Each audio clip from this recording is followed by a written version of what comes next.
오늘 우리에게 주신 하나님 말씀은 신명기 16장 1에서 8절까지 말씀입니다.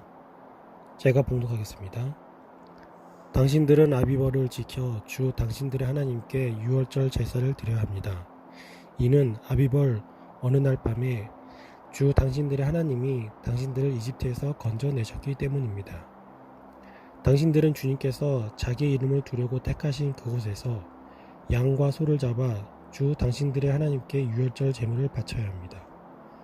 누룩을 넣은 빵을 이 제물과 함께 먹으면 안 됩니다. 이래 동안은 누룩을 넣지 않은 빵, 곧 고난의 빵을 먹어야 합니다.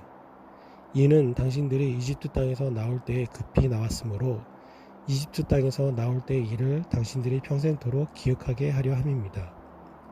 이래 동안은 당신들의 땅의 경계 안에 어디에서도 누룩이 눈에 띄어서도 안 되고 첫날 저녁에 잡은 제물 고기를 다음날 아침까지 남겨두어서도 안 됩니다. 유월절 제사는 주 당신들의 하나님이 당신들에게 주시는 성읍이라 해서 아무 데서나 다 드릴 수 있는 것은 아닙니다. 유월절 제물로 드릴 것은 당신들의 주 하나님께서 자기의 이름을 두려고 택하신 곳에서만 잡을 수 있으며 잡는 때는 당신들이 이집트를 떠난 바로 그 시각 곧 초저녁 해가 질 무렵입니다.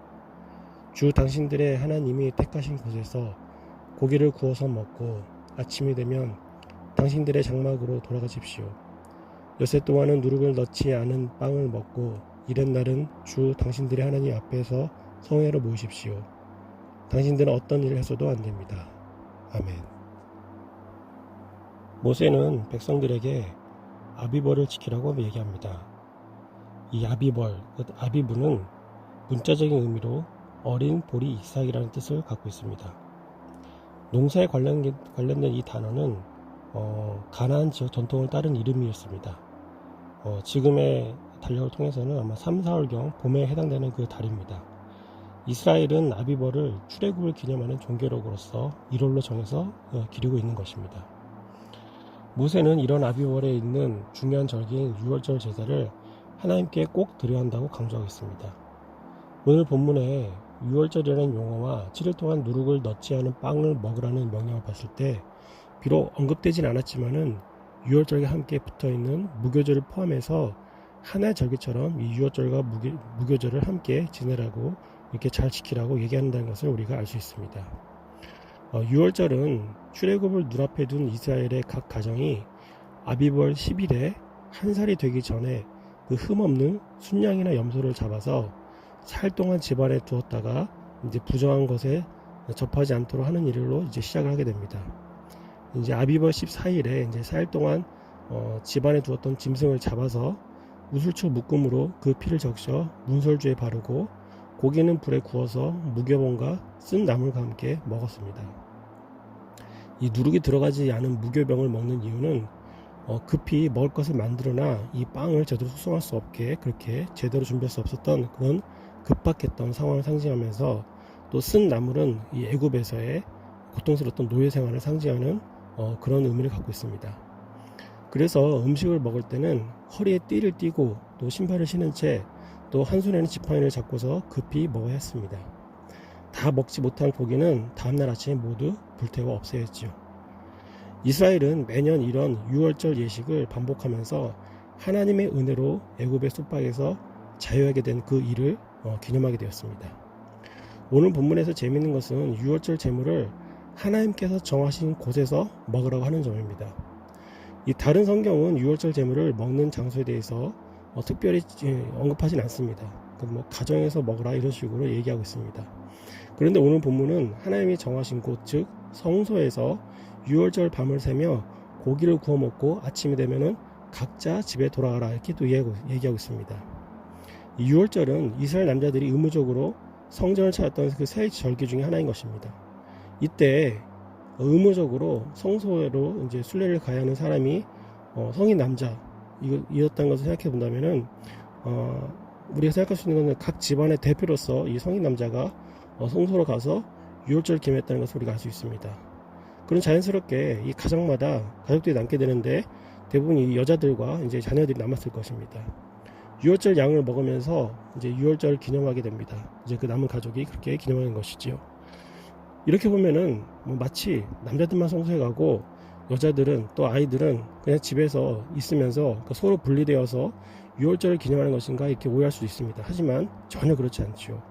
유월절은 온 이스라엘이 다 함께 참여하고 기뻐하는 절기였습니다.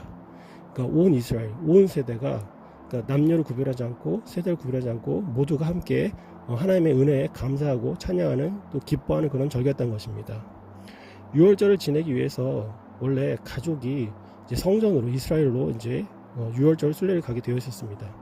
그런데 각 형편마다 그렇게 될 수 있는 형편이 되지 않을 수 있으니까 그런 경우에는 성인 남자가 이 가정을 대표하여서 이제 그 남자만 성소에 가서 유월절 제물을 먹으며 유월절 이제 제사를 드리는 것이죠.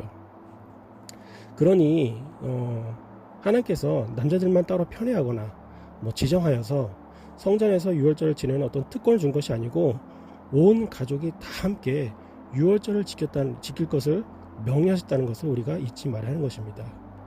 유월절 시작으로 이제 일주일 동안 진행되는 무교절의 경우에도 첫날 밤만 성소에서 보내고 나머지 기간은 각 가정으로 돌아가 이 가족들과 함께 절기를 보내도록 했습니다.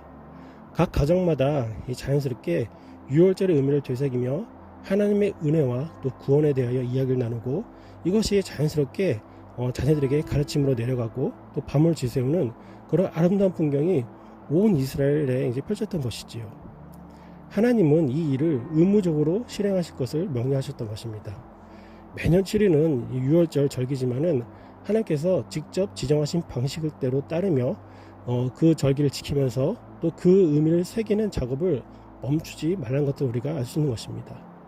그리고 이것이 자손 대대로 기념되며 하나님의 은혜와 그것에 감사하는 것을 잊지 않고 또 다 같이 하나님을 찬양하는 그런 소중한 축복으로 지속되었던 것이죠.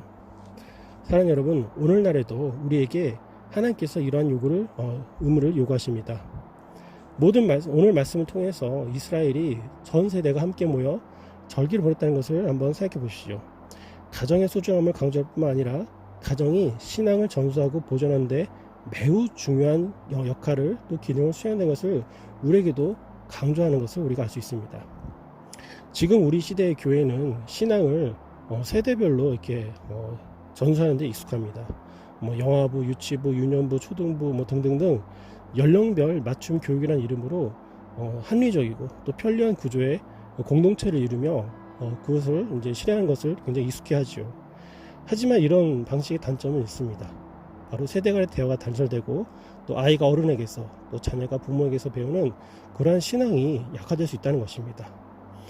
하나님은 절기를 지키는 것을 가정이 함께 또 이웃과 더불어 실행할 것을 명령하셨습니다. 가족끼리 세대 간에 서로가 서로에게 선한 영향을 끼치며 하나님의 은혜를 가르치고 보존하는 아름다운 모습이 이 시대의 교회 또 우리 교회에서도 실행되기를 주님의 이름으로 소망합니다. 기도하겠습니다. 주님께서는 유월절의 절기를 지킴에 전 세대가 함께 기념할 것을 명령하셨습니다. 하나님께서 어떤 은혜를 베푸셨는지를 기억하는 일은 우리 다음 세대에게 또 모든 세대가 함께 기억하고 또 전수하는 데 애써야 할 것입니다. 이 귀한 사역이 각 가정마다 또 모든 교회 세대별로 또 모든 공동체가 연합하여 함께 이루어질 수 있도록 아버지 주께서 지혜를 내려주시고 능력 허락하여 주시옵소서. 감사합니다. 이 모든 말씀을 우리 주 예수 그리스도 이름으로 기도드립니다. 아멘.